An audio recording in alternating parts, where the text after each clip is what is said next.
안녕하십니까? 이번 시간에는 유통 경로 관리에 대해서 설명드리도록 하겠습니다.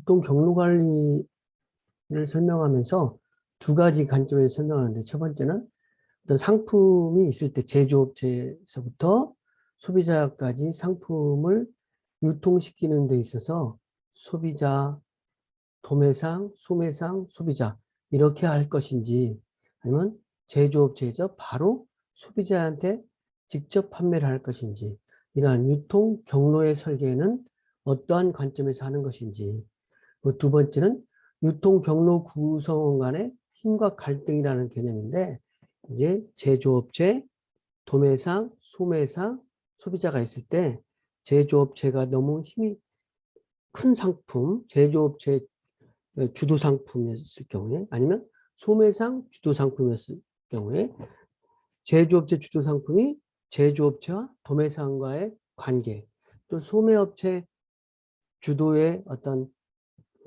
소비재 상품을 판매하는 부분에 있어서 유통 경로에서 소매상이 가지고 있는 도매상과 소비자한테 영향을 미치는 그러한 힘과 갈등이라는 개념으로 설명을 드리도록 하겠습니다.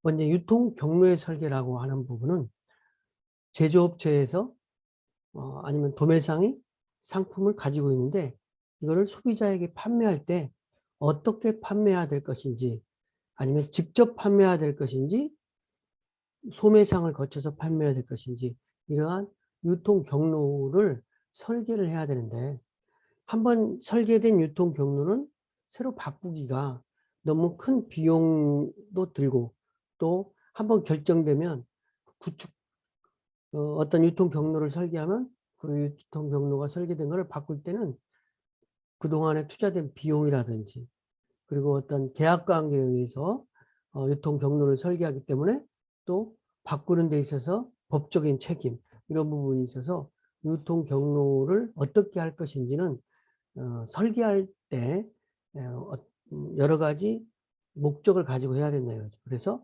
첫 번째는 판매하고자 하는 어떤 서비스에 고객이 어떻게 생각하는지, 내가 판매가 하고자 하는, 내가 제조업체지만 내가 제조한 상품에 대해서 소비자가 어떠한 욕구를 가지고 있는지, 그리고 경로를 설정했을 때 목표를 설정해야 되나요? 소매업 소비자, 아니면 도매상 소매상 소비자, 이렇게 했을 때 어떤 경로를 했을 때 내가 얼마만 어떤 계량적인 목표든 비계량적인 목표든 매출에 대한 목표든 여러 가지 목표를 설정해야 된다.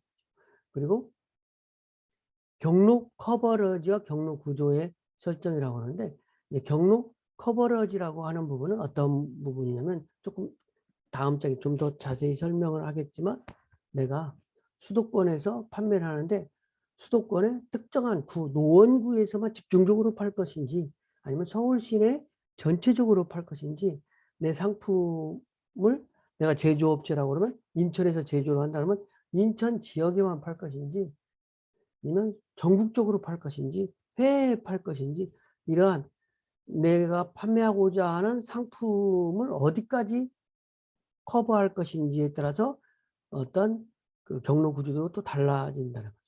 그래서 마지막으로는 이제 그러한 부분을 고려해서 경로 구성원의 선택이다. 그래서 경로를 설계할 때는 제조업체에서 소비자까지 상품의 흐름, 유통의 흐름인데, 이 흐름을 설계를 할 때 어떠한 경로 구조를 가지고 상품을 유통시킬 것인지는 이러한 여러 가지 고려해야 되는 변수들이 있다. 이러한 부분을 설명을 드리는 겁니다. 그래서 첫 번째, 내가 판매하고자 하는 상품에 대해서 고객 욕구 분석을 좀 해야 된다. 고객 욕구 분석. 내가 판매하고자 하는 상품이 사후 서비스, AS라든지 이런 사후 서비스가 많은 상품이 경우에 판매할 때는 조금 더 친절한 백화점이라든지 이런 데를 거쳐서 판매를 하는 거고, 아니요, 판매 후에 사후 서비스가 없다 그럴 경우에는 가격 경쟁력 위주로 판매하는 거니까 대형 마트라든지 아니면 도매상에서 판매하고 끝나는 부분, 이러한 부분으로 어떤 상품 경로 분석을 해야 되죠. 그래서 소비자가 우리가 취급하는 상품에 대해서 어떤 생각을 가지고 있느냐에 따라서 경로를 선택해야 되니까 소비자 욕구 분석을 좀 해봐야 된다. 그래서 기업이 유통 경로를 설계할 때에는 소비자들이 유통 경로로부터 어떤 가치를 원하고 있는가를 파악해야 된다. 그래서 내 상품을 판매할 때 입지 편의성을 추구하는 건지, 그다음에 제품을 다양하게 구성된 것을 소비자들이 원해서 거기에 가서 상품을 선택하는 건지, 아니면 신유 AS라든지 서비스를 요구하는 상품인지, 이러한 부분에 따라서 유통 경로가 달라진다는 거죠.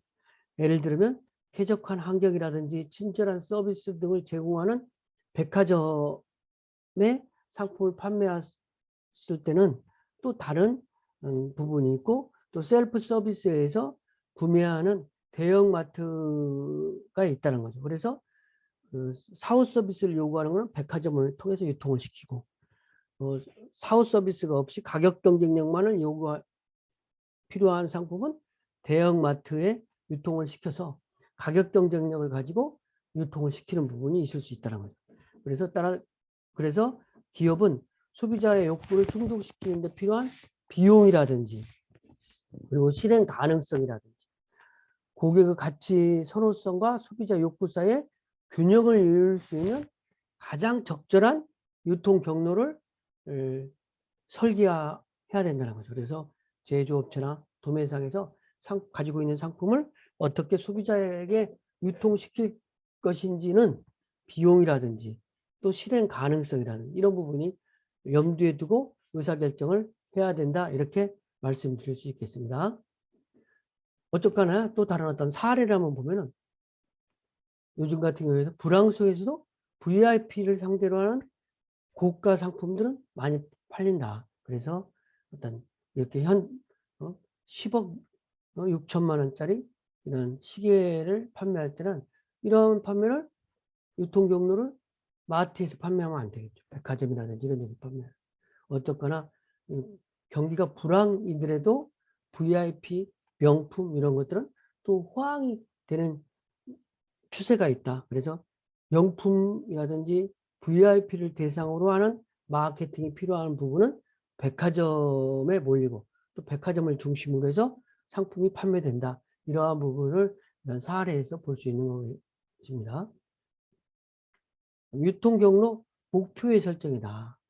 목표의 설정은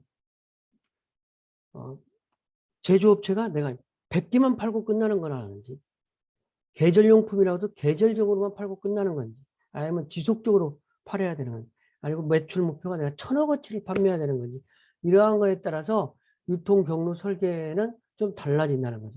그래서 소비자가 원하는 서비스 수준에 의해서 고객 욕구를 분석한 후에 유통 경로 설계자는 유통 경로 목표를 설정해야 된다는 거죠. 그래서 기업의 장기적인 목표를 반영해서 투자 수익률, 시장 점유율, 매출, 성장률 이런 걸 반영해서 고객이 원하는 서비스로 수준을 충족시킬 수 있는 전체 경로 비용을 최소화하는 관점에서 어떤 유통 경로를 선택해야 된다. 그리고 기업이라든지 제품, 중간사, 경쟁사 이런 환경을 고려해서 또 유통 경로를 선택하는, 나의 제품을 백화점에 판매할 때는 너무 경쟁자가 많으니까, 그리고 수량이고 그런 경우에는 인터넷으로 판매를 한다. 고정 고객에게만 판매한다. 이런 부분이 있을 수 있는 거죠. 그다음에 경제 상황과 법적 규제와 같은 환경 요인을 고려하는 거죠. 불경기냐 이런 부분. 불경기 때 대량적인 상품으로 판매할 때 양질의 저가 판매한다. 그런 상품이다. 그러면 대형 마트를 판매한다는 거죠. 슈퍼마켓이나. 그리고 법적 규제를 받을 수 있습니다. 법적 규제 같은 경우는 대형마트는 이사주 이런 데 영업을 못하게 하고, 또 청소년 보호용품이라든지 이런 거는 청소년들에게 판매하는 건 주류 같은 거는 인터넷으로 판매할 수가 없는 거죠. 그래서 유통 경로를 결정할 때 경제 상황이라든지 법적 규제 이러한 부분이 다 고려 요인이 될 수 있다는 거죠. 신선식품의 새벽 배송 이게 요즘에 어떤 화제가 되고 있는 건 마켓컬리가 밤 11시까지 주문하면 그 다음날 아침 7시까지 그 아파트라든지 집 앞에 신선식품을 배달해 주는 서비스를 시작을 했었는데 이것이 선풍적인 인기를 얻어서 거의 뭐 수도권으로 해가지고 지금은 이제 한 2008년 정도 이런 때부터 사업을 시작했는데 지금은 조가 8천억, 1조가 넘어가는 시장으로 커졌어요. 그래서 새벽 배송이라는 것이 마켓컬리가 먼저 시작을 했는데 이 부분이 다른 유통업체에서 다 따라하기를 해가지고 컬리의 독점 어떤 그 시장은 아닌데 사실 이러한 그 틈새 시장은 처음에 이제 마켓컬리가 새벽 배송을 시작한 거 개념이 신선한 식품을 소비자가 원한다라는 거 그리고 어떤 도시 그 고급 어떤 골드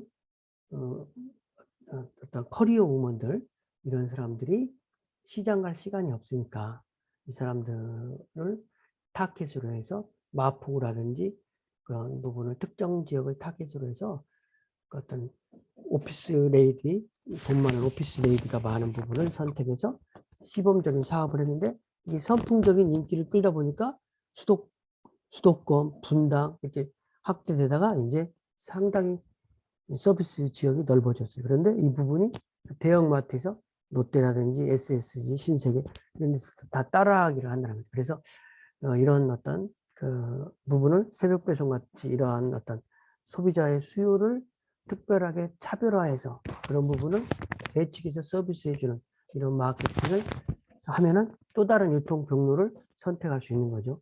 어찌됐든 배달원은 현관 앞에 식품을 담은 박스를 내려놓고 인증사진을 찍어서 소비자에게 전송도 하고 소비자 수요를 예측하기 위해서 빅데이터와 어떤 머신러닝을 활용해서 소비자의 수요를 입력하고 자체적으로 만든 알고리즘과 비교하며 향후 주문량도 예측해가고 이러한 그 어떤 빅데이터에 의한 마케팅을 하는 어떤 사례라고 할 수 있겠습니다. 이거는 소비자 인터넷으로 주문해서 소비자에게 배달하는 이런 마켓이 되겠습니다. 그다음에 경로 커버리지와 경로 구조의 결정이다. 경로 커버리지라고는 아까 얘기했지만 내가 취급하는 판매를 할 때 유통 경로상에서 특정 지역에서 자사의 상품을 얼마만큼 많은 점포가 취급하는지 이러한 부분이에요. 경로 커버리지의 유통 집중도라고 하는 것은 특정 지역에서 자사 상품을 취급하는 점포의 수. 왜냐하면 뭐 농심의 포테이토 칩이라든지 양파, 뭐 새우깡, 양파깡 이런 거는 대부분의 소매점, 편의점, 슈퍼마켓 모든 지역에서 다 취급을 하죠. 그런 부분인데 그렇지 않고 나의 상품은 편의점으로만 유통을 시킬 것인지 아니면 수도권에 나는 이제 처음 시작을 하기 때문에 롯데백화점의 본점과 신세계 강남점에만 상품을 취급할 것인지 이러한 거를 결정하는 거예요. 그래서 집중적 유통이라고 하는 부분은 가능한 많은 점포들이 자사의 제품을 취급하도록 하는 부분이라는 거죠. 그래서 담배, 비누, 치약, 뭐 과자 이런 거를 취급할 때는 어디서든지 소비자들이 살 수 있도록 하는 부분으로 집중적 유통을 한다는 거죠. 전속적 유통이라고 익스클루시브 디스트리뷰션 이것이 이제 더 가면은 뭐 다음 시간에 조금 더 프랜차이즈 시스템이라고 하는 부분을 이해할 때 조금 더 자세히 설명하겠지만 제조업자가 자사의 제품을 취급하는 중간 상수를 의도적으로 제한하는 독점적으로 취급하도록 한다. 이 부분은 자동차라든지 의류 이런 부분이 되겠습니다. 그리고 이제 선택적 유통이라고 하는 부분은 특정 지역 내에서 자사 상품을 적극적으로 취급하기를 원하는 중간상들 중 일정한 자격을 갖춘 소수의 중간상들에게 자사의 제품을 취급하도록 하는 방법으로 집중적 유통과 전속적 유통의 중간 형태가 되겠다. 그래서 TV라든지 화장품, 의류, 소형 가전제품 이런 거는 기업에서 주로 이용하는 상품들은 이렇게 선택적 유통을 통해서 소비자들에게 유통을 시킨다. 이러한 사항이 되겠습니다. 그래서 유통 경로 구조의 결정은 여러 가지가 있다면 유통 경로의 커버리지 결정과 가장 적절한 유통 경로를 결정해야 된다. 그래서 유통 경로 구조의 유형을 보면 먼저 여러 가지가 있겠지만 첫 번째 유형, 두 번째 유형, 세 번째 유형, 네 번째 유형을 이렇게 설명하는 것보다 제가 그림으로 보여드리겠습니다. 소비재 유통 경로의 유형은 이렇게 해서 제조업체에서 직접 소비자에게 가는 유통 경로, 제조업체, 소매상, 소비자, 제조업체, 도매상, 소매상, 소비자, 제조업체, 도매, 중간 도매상, 소매상, 소비자 이렇게 가는 어떤 경로가 있다는 거죠. 그런데 이런 거는 각각 어떠한 상품을 유통하느냐에 따라서 어떠한 유통 경로를 가장 적절한지. 왜냐하면 이런 유통 경로를 한번 결정하면 변경하기가 되게 어려우니까 이런 부분은 결정할 때 어떤 심사숙고하게 결정을 해야 된다는 거죠. 산업재 유통 경로는 좀 또 다른 부분인데 산업재는 여기서는 좀 생략하도록 하겠습니다.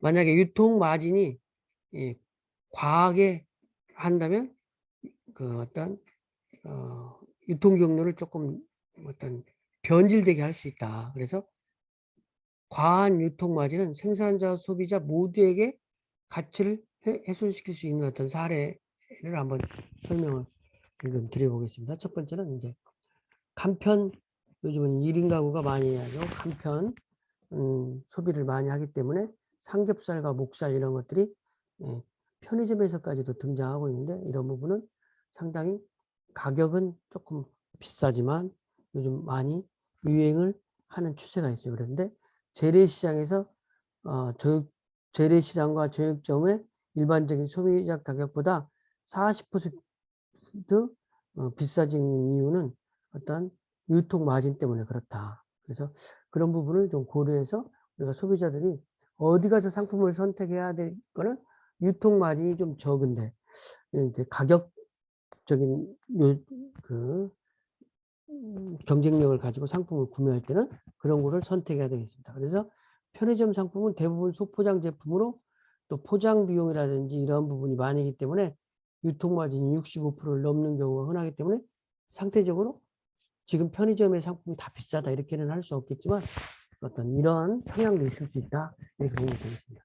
그래서 유통 마진이 과하여 고객들로 하여금 유통 경로에 대한 이해를 왜곡시키고 생산자의 가치를 폄하하고 소비자의 가치를 훼손하지 않아야 된다는 어떤 사례라고 할 수 있겠습니다. 그러니까 유통 마진이 너무 많으면 이제 소비자에게 어떤 구매를 하는데 어떤 불편한 요소로 작용할 수 있는 요소도 된다. 이러한 사항이 있습니다. 개별 경로 구성원의 선택. 이거는 여러 가지 표적 시장에서 요구되는 유통 기능을 수행할 수 있는 유통 구성원들, 후보들을 내가 소매상을 거칠 건가, 도매상을 거칠 건가, 이러한 부분을 내가 어떠한 상품을 취급하고 판매할 것이냐에 따라서 결정한다. 이렇게 보면 되겠습니다. 그래서 각 경로 구성원들이 갖춰야 될 필수 항목을 토대로 경로 구성 후보들도 평가해서 내가 취급하는 상품의 최적 유통 경로는 어떤 것인지를 결정해서 유통 경로를 결정해야 된다. 이러한 사항으로 이해하면 되겠습니다. 근데 요즘 같은 경우는 대형마트부터 티머스까지 유통 채널을 다변해서 노트백화점 같은 경우는 유통 채널을 뭐 어떤 백화점, 홈쇼핑, 편의점 이렇게 다변화하기 때문에 소비자들에게 어떤 많은 호응을 받은 어떤 사례를 좀 말씀드리면 정보통신 기술의 발달로 인해서 오픈마켓을 비롯해서 온라인몰, 티머스까지 이렇게 등장을 한다는 거죠. 그래서 이제 롯데백화점 같은 경우는 실질적으로 홈쇼핑에서 상품을 구매해서 편의점, 자기 가까운 편의점에서 상품을 픽업하는 서비스. 왜냐면, 그러면 어떤 소비자가 내가 집을 비운 사이에 상품을 갖다 놓기가 뭐하면 가까운 세븐일레븐에 상품을 갖다 놓으면 내가 찾아가는 서비스를 할 수 있다는 거죠. 그래서 여러 가지 채널을 다변한다. 두 번째는 유통 경로 구성원의 힘과 갈등이라고 하는데 제조업체, 도매상, 소매상, 소비자까지 유통 경로가 있을 때 경로 구성원에 만약에 도매상과 소매상이라든지 어떤 제조업체와 도매상과의 관계에 있어서 어떤 그 갈등과 경쟁 관계에 있어서 어떠한 누가 힘이 주도적이느냐 이런 거에 따라서 서로 그 경쟁 관계가 좀 달라지는데 원론적인 어떤 힘의 협상의 원리를 이용해서 한번 보면은 첫 번째 유통 경로에서 힘은 보상적인 파워가 작용할 수 있다. 보상적인 파워는 소매상이 도매상에게 내 상품을 많이 사면은 그 보상에 따라서 어떠한 그 배려를 해준다. 이러한 부분에 보상적인 파워를 제공할 수 있다는 거죠. 유통 경로에서 A가 B라는 구성원에 보상을 제공할 수 있는 능력이라는 거죠. 그러니까 나의 상품을 많이 구매해주면 소매상이 우리 도매상에게 우리 상품을 마음에 구매하면 판매 지원을 해준다든지 영업활동을 지원해준다든지 관리 기법을 알려준다든지 시장 정보 제공을 해준다든지 금융 지원을 해준다든지 단순하게는 광고 지원이라든지 감사패라든지 뭐 이런 걸 준다는 거지. 그래서 나의 상품을 많이 구매하면 구매할수록 도매상이 제조업체를 통해서 도매상들이 많이 사는 업체에게 제조업체가 보상적 파워를 제공할 수도 있는 거죠. 그리고 또 도매상은 소매상이 많이 사면 살수록 보상적으로 판매를 그 어떤 지원을 해줄 수 있는 힘이 있을 수 있다는 거죠. 그런 어떤 관점이 있고, 두 번째는 강제적인 파워라는 관점이 있다는 거죠. 그러니까 독점적으로 상품을 생산하는 제조업체라든지 판매하는 대리점에서 소매상에게 판매할 때는 끼어 팔기 같은 거, 그러니까 진로 소주가 진로 참이슬이 너무 인기가 좋다 그러면 참이슬 살 때 맥주를 끼어 판다든지 이렇게 해서 어떤 A 대리점주가 소매상에게 어떤 강제로 힘을 발휘하는 이런 부분을 요즘은 이게 너무 정도가 심하면 갑질이라고 하는 부분하고 연결될 수 있으니까 이런 파워는 되게 조심해야 된다. 그래서 경로 구성은 어떤 A의 대리점의 영향력에 의해서 소매상이 따르지 않을 때 대리점에서 처벌을 가할 수 있는 능력이 됩니다. 상품 공급을 지원해 준다든지 대리점 보증금을 인상해 준다든지 끼어 팔기, 밀어내기, 기타 보상적 파워를 처리한다든지 이런 강제적인 힘이 있을 수 있다는 거예요. 그리고 그냥 전문적인 파워라는 건 이제 이러한 전문적인 파워를 가지고 유통 경로상에서 힘을 사용해야 되는 부분이 되게 좋은 것이다. 경로 구성은 말하자면 도매상이 지식이나 기술을 보유함으로써 소매상에게 다른 구성원에게 미칠 수 있는 영향력으로 경로 관리의 상담과 조언이라든지 영업사원의 전문 지식을 가지고 상품 판매를 어떻게 한다는 조언을 해준다든지 종업원 교육과 훈련을 실시해 준다든지 상품 진열 및 지도를 해준다든지 신제품 개발 능력이 있다든지 제조업체 그런 전문적인 파워를 가지고 힘을 발휘하는 부분이 되게 효율적인 것이죠. 준거적 파워라는 거는 이 경로 구성원 어떤 대리점과 소매상 간에 일체감을 갖기 원하는 데서 도매상과 소매상이 갖는 영향력이라든지 상호 목표를 공유한다든지 상대방과 관계를 지속적으로 요구를 하고 상대방의 신뢰와 결속을 맺는다는 거죠.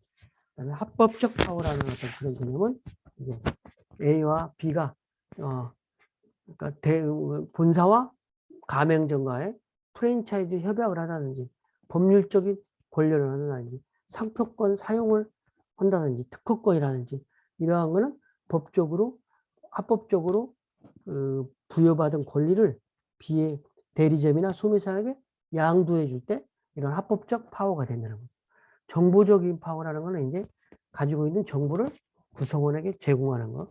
대리점이 가지고 있는 정보적인 파워를 소매상에게 제공해 준다든지 이런 부분을 보상적, 정보적 파워라고 할 수 있겠습니다. 유통 채널에서 수수료를 못 잡는, 사실은 소매상들이 너무 백화점이나 이런 부분이 너무 파워가 있으면 수수료를 많이 올리는 거죠.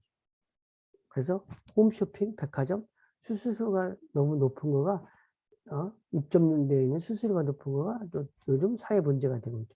그래서 그런 부분을 언급하는 건데 수수료는 국내 수수료율은 적은데 해외 브랜드 수수료보다 그러니까 국내 브랜드에게는 백화점이나 이런 데서 국내 브랜드에게는 25% 수수료를 내고 장사해라. 10,000원어치 상품을 팔면 25%를 백화점에 내라. 이러는데 해외 브랜드에는 뭐 20%만 내고 장사해라. 이렇게 해가지고 해외 명품 브랜드에는 더 약하다는 거죠. 루이비통이라든지 샤넬 이런 데는 수수료 얼마 내지 않고 백화점에서 장사를 한다는. 이거는 왜냐면 희소성이기 때문에 백화점이나 이런 데서 입점을 해주는 것만으로 우리 백화점에 점격이 올라가기 때문에 그렇게 하는 경우가 있을 수 있는 거죠. 그리고 또 아이러니한 건 비슷한 상품에서 중소기업 수수료는 높고 대기업 수수료는 또 낮는 거예요.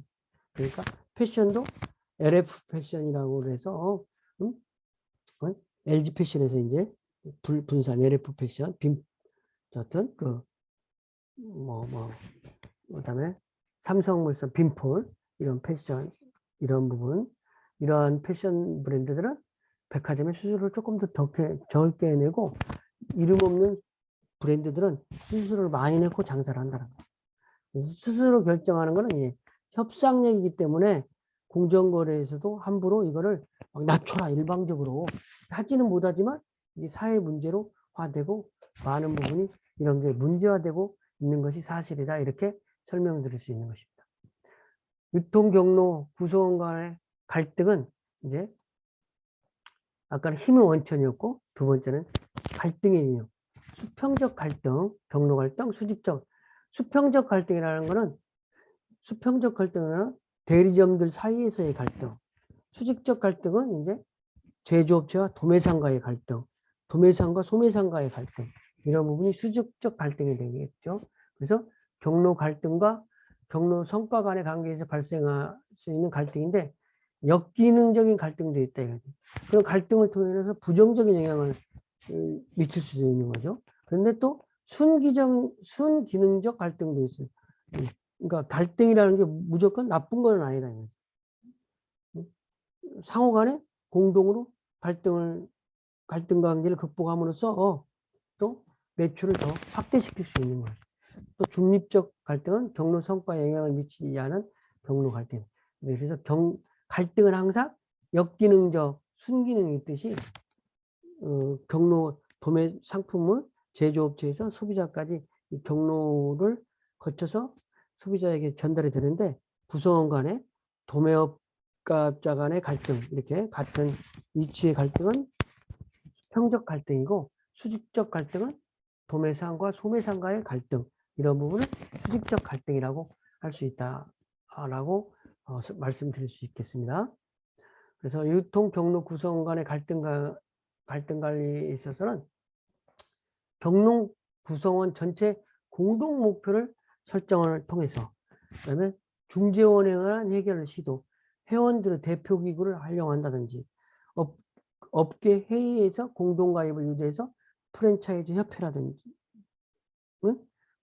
어떤 가맹점 협회라든지 그런 협회 소매인 협회라든지 백화점 협회라든지 이런 협회를 통해서 갈등을 해결한다는 계속적인 교육을 통해서 갈등 발생을 예방한다는 그래서 경로에 간에 이런 어떤 여러분들한테 이런 경로 구성원의 갈등 관리까지 이야기하는 것은 너무 막 나가는 것 같아서 너무 앞서 나가는 것 같아서 여러분들이 경로 구성원이 어떻게 되고 이런 부분인데 벌써 갈등을 설명하는 것은 조금 빠른 느낌이 있지만 어찌됐든 이 갈등이라고 하는 것은 있을 수 있는 거니까 어디 집단에서나 그런 부분을 뭐 염두에 두고 공동의 목표를 제조업체, 도매상, 소매상, 소비자 나의 상품을 취급하고 있는 유통 경로에 있는 사람들의 공동적인 목표를 설정해서 그 어떤 합의에 의해서 어떤 구성원들이 움직일 수 있도록 하는 그거가 가장 중요하다 이렇게 말씀드릴 수 있겠습니다.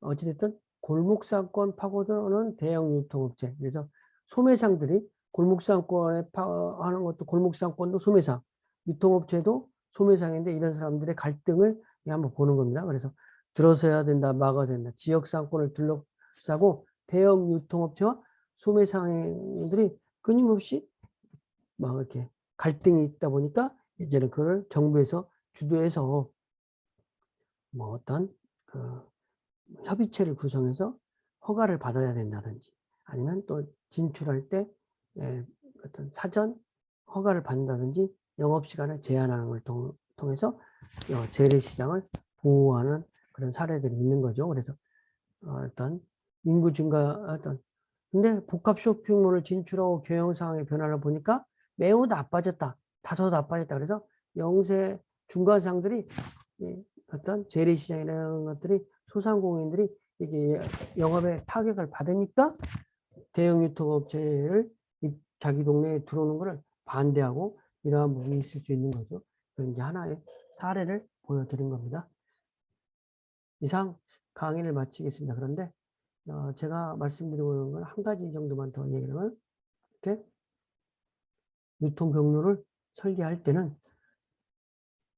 경로 서비스에 대한 고객을 먼저 분석하고 나의 상품을 사용하는 사람들은 어떤 욕구를 가지고 있는지 그래서 유통 경로를 통해서 내가 매출을 얼마 한다든지 비매출 개수적 이해의 어떤 목표 이런 것도 같이 설정해서 경로 커버런지 내가 서울 지역에만 상품을 유통시킬 것인지 아니면 전국적으로 유통할 것인지 나의 사업 초기 단계니까 서울에서도 강남구에만 유통을 시킬 것인지 이러한 것을 가지고 경로 구조를 결정하고 개별 경로 구성원을 선택하는 것이다. 그래서 경로 설계를 할 때는 이러한 설계를 과정을 거쳐서 유통 경로를 설정을 한다. 이러한 부분을 이해하면 되겠습니다. 이상 강의를 마치겠습니다.